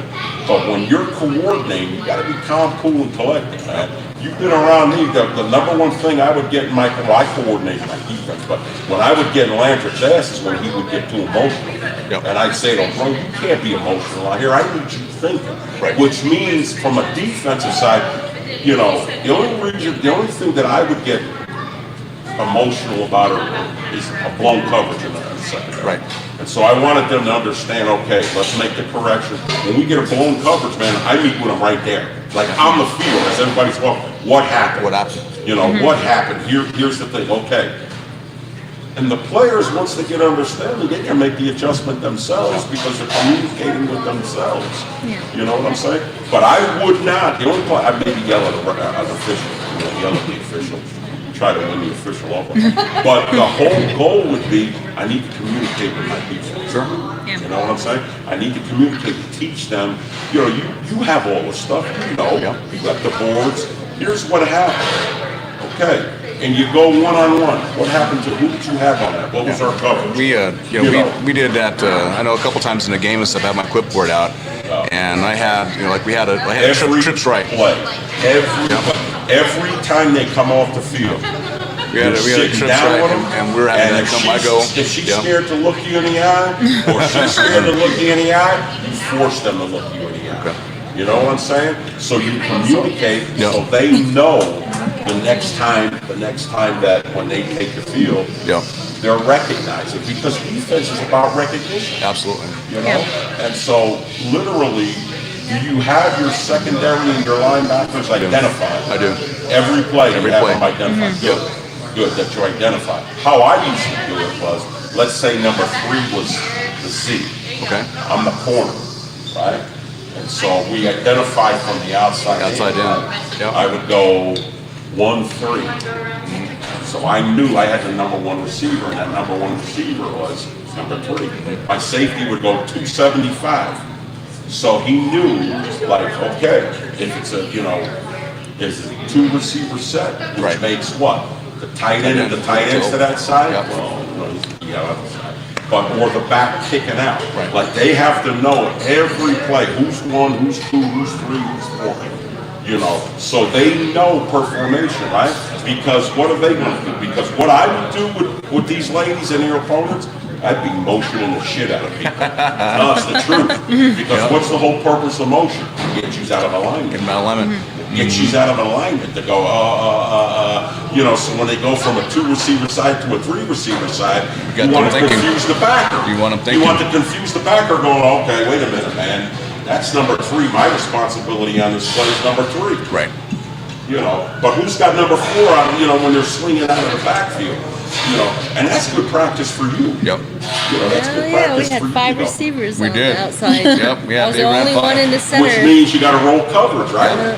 Because you don't have 5 defending on one side. You got to roll coverage, which means your corner might be playing the midline.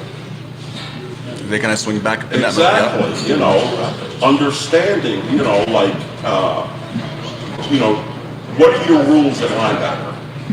Watch the game where the ball goes. Okay, that's not a good answer. Stopping to figure out if it's a run or a pass. I'm gonna give you your rules now. You got it? It's gonna be up to you to remember. Okay? All right? Okay. He come, I come. Yep. Who's he? Remember that? Who's he? Yeah. He go, I go. Yes. Right? He goes away, I check nearest. That's your rules. Every He goes, play. I go. So after you identify, you go over your rule and go, he come, I come. Which means if he comes straight ahead, what do you do? Go straight ahead. Don't sit at your level. Because if you sit at your level and you get walled off, it's the same thing as getting the shit kicked out of you, and you know, it opens up the gap. So you're not looking at the big picture. You're looking at your alignment and assignment. I'm aligned properly, that's my assignment, 75. And what 75 goes, that's what I'm doing. So if 75 comes straight ahead, I'm kicking the shit out of her. And I'm gonna meet her at the line of scrimmage. I'm not going to meet her on my level. That sound familiar? Yeah, I'm not meeting her at my level, because even if you meet her at your level and you tackle, she just picked up 4 yards. Minimum, right? So she comes, I come. Right? She goes, I go. Not this way, I straight. She goes, I go. Right? She goes away, I check nearest. Check nearest. That'll tell you, that's your whole game right there. Yep. You know what I'm saying? And that's when you start, like, the question that I asked, Sexy Bruises.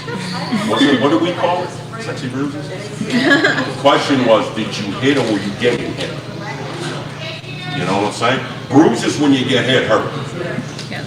The bruises that you create, like, because they don't hurt. Because, you know, that's the thing. And so, a little bit of a football lesson, that's all. You know, and so, the first thing Coach Dye did after the game was, I got to get better. Because that's what we do. I got to get better. I got to put them in places where our goal is to put you in a place where you can be successful. You know? You got any offensive tips for them? No, just keep working hard. And, you know, it's to me,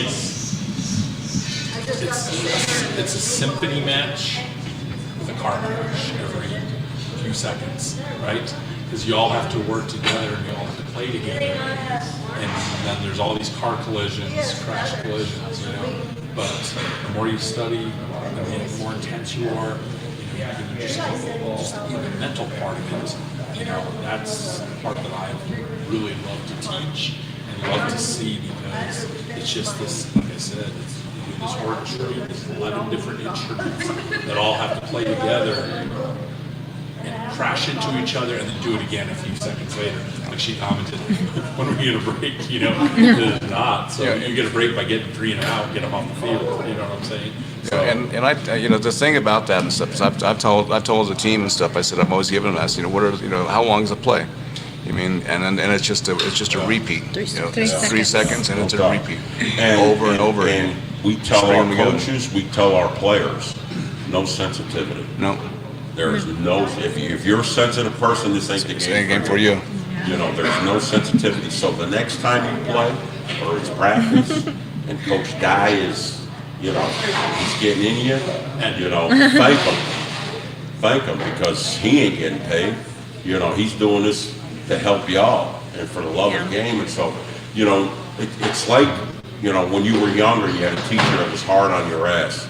How many of you said, oh, man, that teacher hates me? You know, in my career, and I've been doing this before some of you were born, you know, Really? my He's been favorite, coaching longer than I've been since I've been exactly, born. my favorite players, I was always the hardest on. You know, and so, you know, when a coach doesn't like you, he doesn't know you're there. When a teacher doesn't like you, they don't know you're there. But when a coach gets in your ass, you gotta go, man, this coach is investing in me. You know, he's investing, she's investing in me doing this job. You know, you gotta say thank you. Like, you know, when I was coaching high school, I would make my players go to their coaches and say thank you for taking the time to, you know, invest.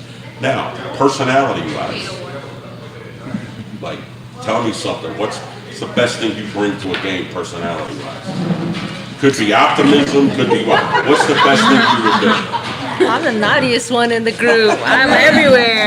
I like to Talk pick shit. on everyone. Yeah, I give everyone nicknames because I don't. She's I the have one hard during times with people's practices. names. Everybody can just be standing around and she's running up to them, hitting them. All right, give me an example of talking shit. No, I don't talk shit on, much. come on, I'm come like, on, yeah, come on. I'm like, come on, I'll hit you. Let's go hit today, or come on, let's practice hitting. I'll hit you any day.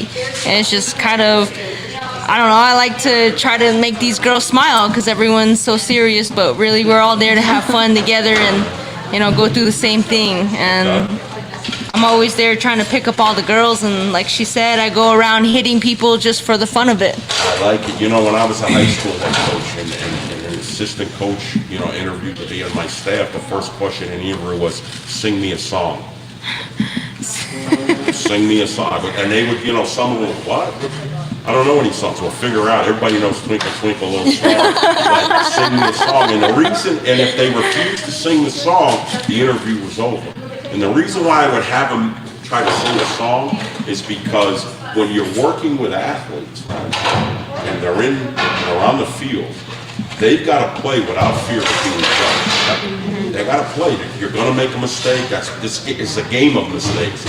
And if those mistakes bother them, if they're worried about being judged, and I got a coach who's not going to sing for me because he's worried about being judged, how's he going to teach the players to be able to overcome judgment?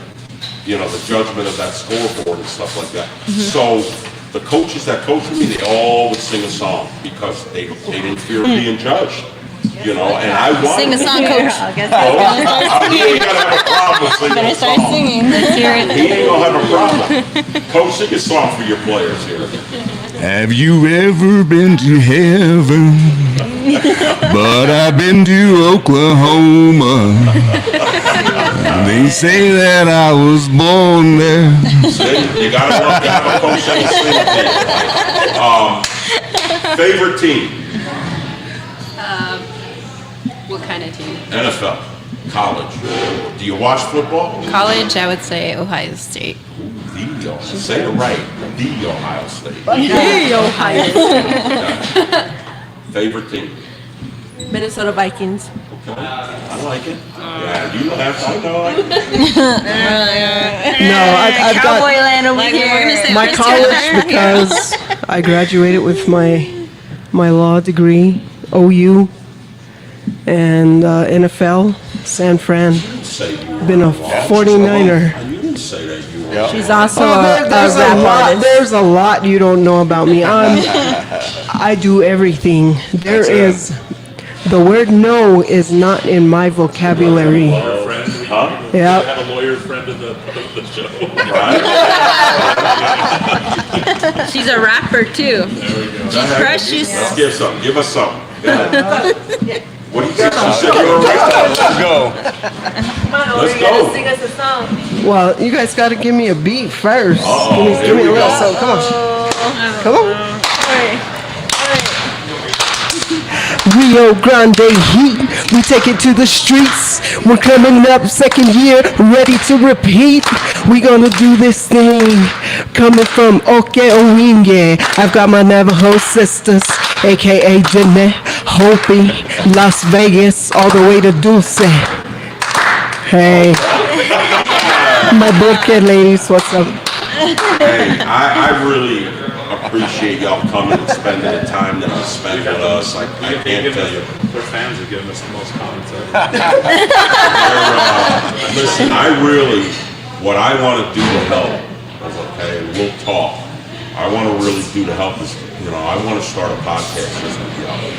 Hell yeah. Just with the Rio Grande Heat, Native women, and we have podcasts that we broadcast here, and we'll talk about it. But I want to offer you, your own show to come awesome. in here because there's a message that y'all give out, and if you can inspire me, were you inspired for that? Yes, very much so.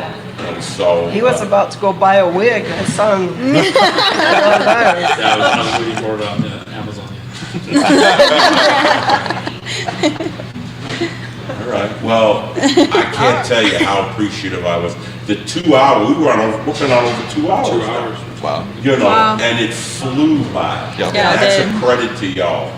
And I can't tell you as a Native man how extremely proud I am, Di, of you and saying, hey man, I'm gonna coach these women up and your coaching staff, they're there. But I can't tell you how proud I am of each and every one of you in being an agent of change. And that's what you are, just by playing this game, you're being an agent of change. And I know that you embrace that responsibility, because that's a responsibility to be an agent of change, which means, you know, we're gonna deal with past issues and we're gonna show people about past issues in our life that we learn from it, because we do this in football. I do this in my program. No matter what the negative situation is, you flip the script. Yeah. So when I would have players come to me about issues, I'd go, boom, on my band, it says good, okay? I take that from the military. And in the military is no matter what obstacle it is, no matter how hard it is, no matter what, good, because it gives you an opportunity to better yourself. Good. We're natives. Here's where you all know this. Human is a native word. Our ancestors didn't call themselves Native American or American Indian or indigenous. You know what they called themselves? Human. You know what human means? You said it, Di. What's it mean? People. Fallible. Human means fallible. We're a fallible people. We're supposed to screw things up. We're supposed to. We're supposed to. We're fallible. This game teaches us. Even though we're human, we can learn from it. Yeah. Right? Learn from every obstacle you overcome. Learn from it. That's what this game teaches you. Proud of you, ladies. Keep up the amazing work. You and I will talk once we're off the air and see, okay, what's the possibilities of, we'll have Coach Di come on and we'll be, we'll make fun of him. Ladies, thank you so much. John, are we good? Thank you so much. Thank you for having us. Thank you. Thank y'all. Y'all inspired me, man. Y'all inspired me. Come on in here, 74. Get in here. All right, so when we break the show, Coach, I want them to get in. We say, what I say, even with my gliders, I always say, all right, let's go, let's build a TV. And that's how we would break practice. Right. And so as we break the show, I want to see how do we break it at Rio Grande. Build a teepee and break it.